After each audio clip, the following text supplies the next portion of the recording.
Hello friends, welcome to SSC coaching centre. दोस्तों, आज के वीडियो में गणित के वो सवाल हैं जो एग्जाम कोई सा भी हो पूछे सभी में जाते हैं। अगर आप किसी भी एग्जाम की तैयारी कर रहे हैं तो ये प्रश्न सभी एग्जाम्स के लिए इंपॉर्टेंट है।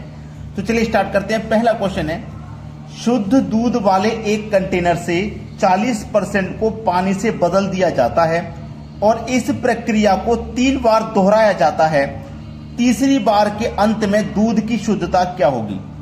देखिए, जो भी दूध की शुद्धता होगी शुरुआत में 100% होगी। अपने आप में जो भी शुद्धता होगी सबसे पहले अपने आप में वो 100% होगी। कितनी होगी भाई? 100%। अब 100% को हम क्या करेंगे? 40% पानी से बदल देंगे, यानी कि 40% को हटा देते हैं। 40% को जब बदल देंगे तो बचेगा कितना दूध? 60%। ठीक है, 60% बचेगा दूध। इतना तो क्लियर हो गया ना, 60% बचेगा। तो 60% को आप प्रतिशत में जब चेंज करोगे, भाई परसेंट का मतलब बटे में 100 होता है। देखिए, 0 से 0 कट जाएगा, 1 0 है बटे में तो 10.6, 10.6 निकल के आएगा। 60% का मतलब 10.6।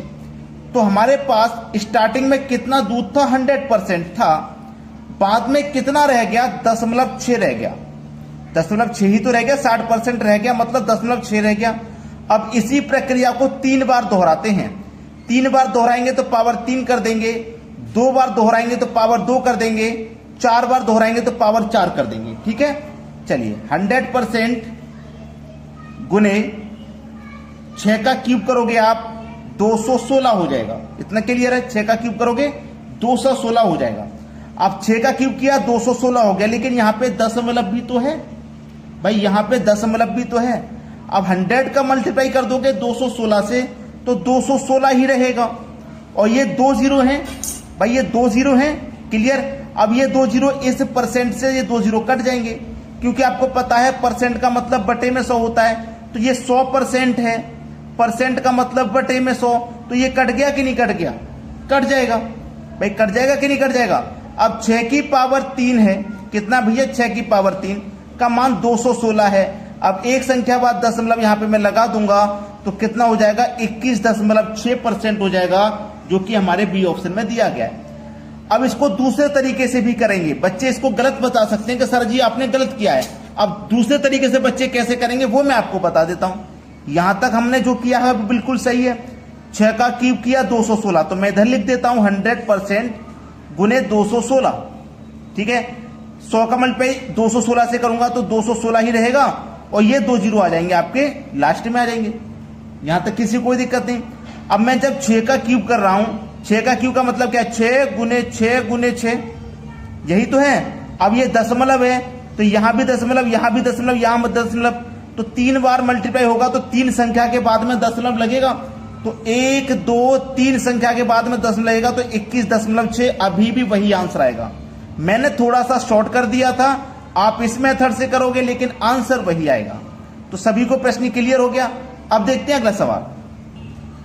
अगला प्रश्न है, 3 के बटे में 1 का स्क्वायर गुने 2 का स्क्वायर, 5 के बटे में 2 का स्क्वायर 3 का स्क्वायर, 7 के बटे में 3 का स्क्वायर 4 का स्क्वायर, और ये चलता ही जा रहा है। ये किसके बराबर है? चलता ही जा रहा है, इसका मतलब कहां तक जा रहा है? इनफाइनाइट तक जा रहा है, अनंत तक जा रहा है। अब देखिए, इसको आप क्या लिख सकते हैं, ध्यान दीजिएगा। 1 अपॉइंट, याद रखना, 1 का स्क्वायर माइनस 1 अपॉइंट 2 का स्क्वायर। इसको आप ये लिख सकते हो, इसको जब सरल करोगे तो यही निकल के आएगा। 2 का स्क्वायर 4, 1 का स्क्वायर 1, तो 4 काउंट पे 1 से करेंगे 4, 1 काउंट पे 1 से करेंगे 1, 4 में से 1 जाएगा, ऊपर 3 हो जाएगा, बटे में यही रह जाएगा। तो इसको आप ऐसे भी लिख सकते हैं, लिख दिया। प्लस इसको क्या लिखेंगे? 1 का स्क्वायर, 1 के बटे में 2 का स्क्वायर माइनस 1 के बटे में 3 का स्क्वायर, यही लिखेंगे। प्लस आगे भी ऐसे ही करेंगे, 1 के बटे में 3 का स्क्वायर माइनस 1 के बटे में 4 का स्क्वायर, और ये ऐसे ही चलता जाएगा। कहां तक जाएगा? इनफाइनाइट तक। ऐसे ही ये दोस्तों चलता जाएगा, चलता जाएगा। कहां तक जाएगा? 1 अपॉन इनफाइनाइट के स्क्वायर तक चलता जाएगा। अब देखिएगा यहां पे ये माइनस का, ये प्लस का, 1/2 स्क्वायर 1/2 स्क्वायर, तो प्लस माइनस का कट जाएगा। ऐसे ही ये कट जाएगा, ऐसे ही आगे कटता चला जाएगा। तो बचेगा क्या? यहां पे 1 बचेगा, 1 बच गया, माइनस लास्ट पद बचेगा 1 अपॉन इनफाइनाइट का स्क्वायर बचेगा। ये तो 1 हो गया।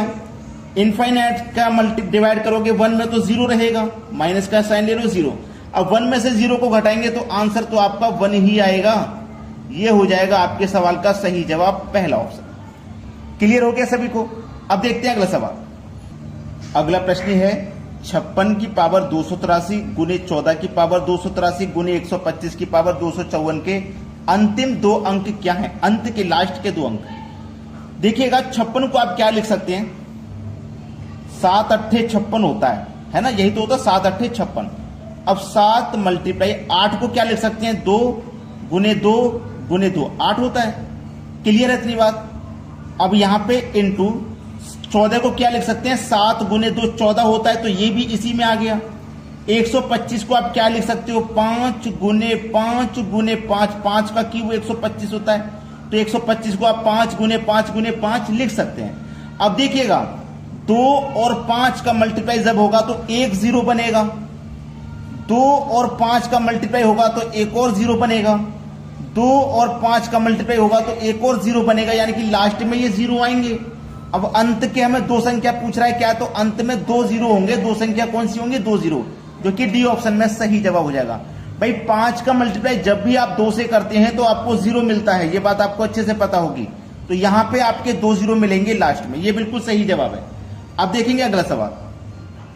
अगला सवाल है 3 की पावर 81 प्लस 9 की पावर 40.5 प्लस 27 की पावर 27। इसको सरल करना है। 3 की पावर 81 प्लस ये क्या है? 9 है। 9 मतलब 3 का स्क्वायर है ना, आप 9 को 3 का स्क्वायर लिख सकते हैं। और इसकी पावर कितनी है? 40.5 प्लस ये क्या है? 27। 27 को क्या लिख सकते हैं आप? 3 की पावर 3 और इसकी होल पावर है 27। 3 की पावर 81 प्लस 2 का मल्टीप्लाई पावर से हो जाएगा, पावर का मल्टीप्लाई पावर से होगा तो 40 दूनी का 80.5 यानी कि 81। 3 की पावर ये भी 81 हो जाएगा। 27 3 का 81, 3 की पावर ये भी 81 हो जाएगा। अब 3 की पावर 81 को 3 बार जोड़ना है, तो आप क्या करोगे? 3 बार मल्टीप्लाई कर दोगे। ये 3 की पावर 1 इंटू 3 की पावर 81। भाई 3 की पावर 81 को 3 बार जोड़ना, तो 3 की पावर 81 का मल्टीप्लाई मैं 1 से कर दूंगा, 3 से कर दूंगा, तो 3 बार जुड़ जाएगा। जिसके ऊपर कोई पावर ना हो उसके ऊपर एक पावर होती है हमेशा, इसलिए मैंने यहां पे एक पावर ले ली। अब बेस समान है तो पावर ऐड हो जाएंगी, यानी कि 3 की पावर 81 में जोड़ दो 1 तो 82। ये आपके सवाल का बिल्कुल सही जवाब किस ऑप्शन में है? देख लीजिए, सी ऑप्शन में। ये बिल्कुल सही जवाब हो जाएगा। अब देखते हैं अगला प्रश्न।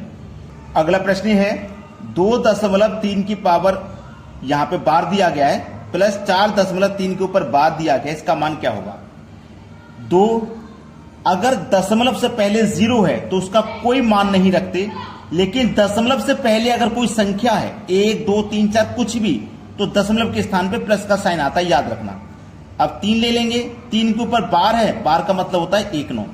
एक संख्या के ऊपर बार तो 1 9, 2 संख्या के ऊपर बार तो 2 9, 3 के ऊपर बार तो 3 9 आ जाते हैं, प्लस 4 दशमलव से पहले कोई संख्या अगर है तो वहां प्लस का साइन आ जाता है दशमलव के स्थान पे।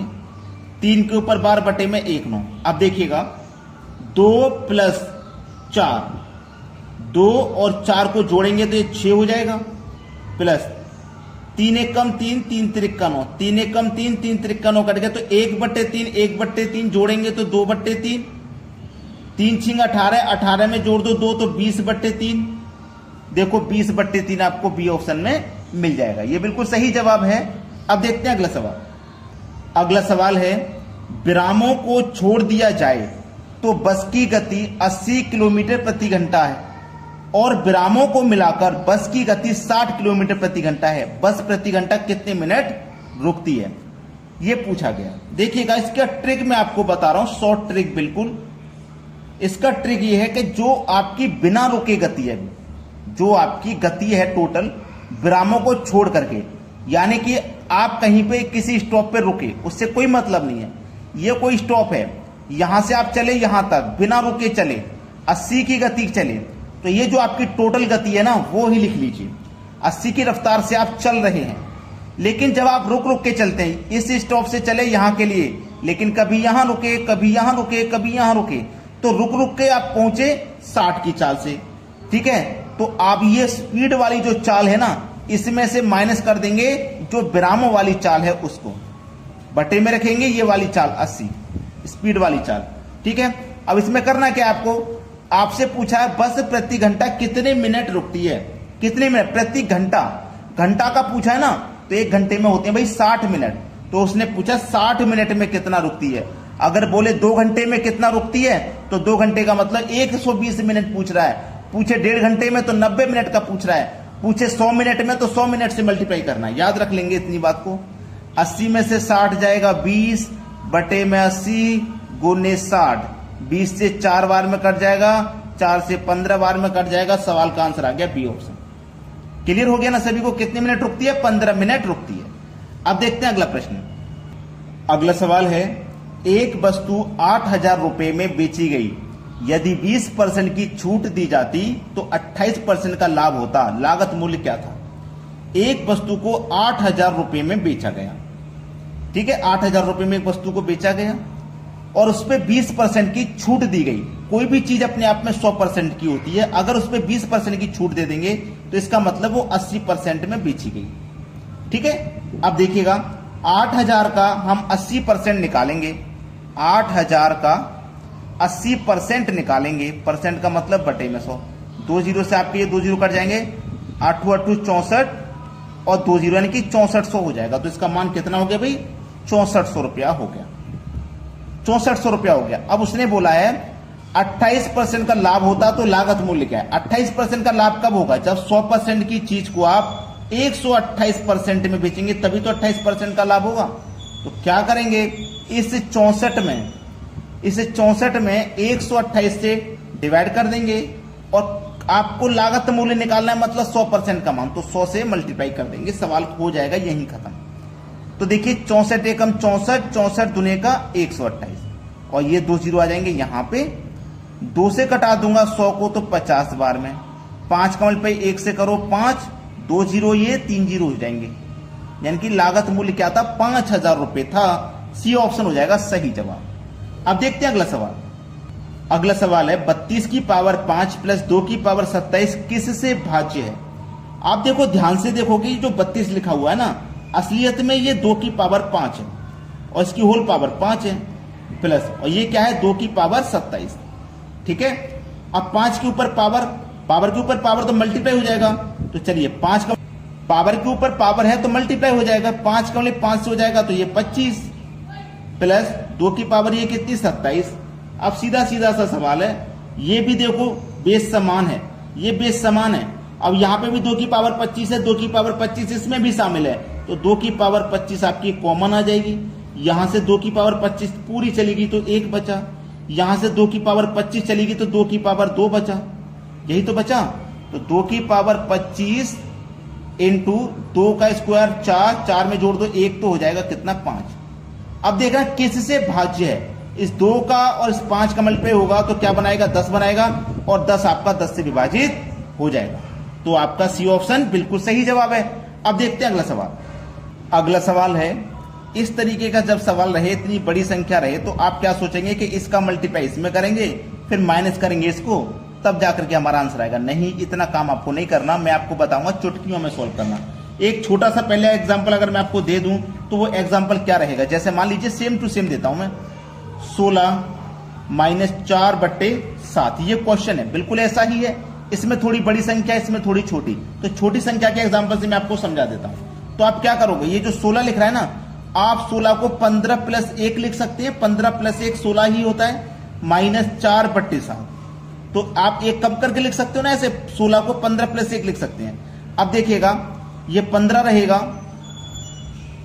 7 का मल्टीप्लाई 1 से करोगे, 7 एकम 7, 7 में से माइनस कर दोगे 4 तो कितना बचेगा 3, तो 3 बट्टे 7 आ जाएगा। ठीक है, क्या किया हमने, इस संख्या को भी बिल्कुल वैसे ही करेंगे, एक कम करके लिख लेंगे, तो देखिएगा 8 9 3 4, एक कम कर देंगे तो 5, ठीक है, प्लस का 1, जो एक कम किया था वो ये रहा। अब माइनस 8 7 बटे में 8 9, अब सवाल का आंसर हो ही चुका है, 8 9 3 4 5 रहेगा ये वाला, 89 का मल्टीप्लाई इस 1 से करूंगा तो 89 रहेगा, उसमें से माइनस कर दूंगा 87 तो 2 बचेगा, 89 रहेगा ना, माइनस कर दूंगा तो तो माइनस कर दूंगा मैं इसमें से 87 को, तो 2 बचेगा, तो यहां पे 2/89 ही आपका आंसर आ जाएगा। ये आपके सवाल का बिल्कुल सही जवाब। तो आपको कुछ नहीं करता, बस चुटकियों में सोल्व करने वाले सवाल हैं, इसमें कोई ज्यादा मेहनत नहीं रहती। वीडियो कैसा लगा आपको कमेंट करके बताइएगा। वीडियो देखने के लिए बहुत बहुत धन्यवाद।